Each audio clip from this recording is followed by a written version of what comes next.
Briefing the media after the Cabinet meeting yesterday, Cabinet Minister Paul Lyngdoh informed that the Cabinet has cleared the name of Iamonlang Syiem as the new Chairperson of the Meghalaya State Commission for Women.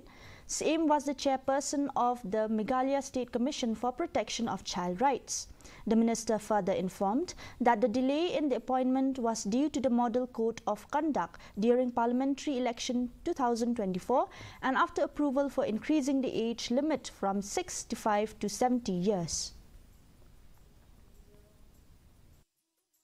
I'm happy to inform you that we have cleared the name of the incumbent, and in this case, Iamonlang Syiem is being appointed with the approval of the Cabinet as the new Chairperson of the Meghalaya State Women Commission.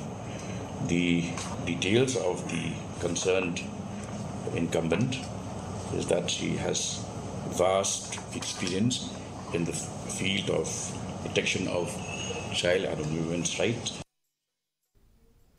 In the Cabinet meeting,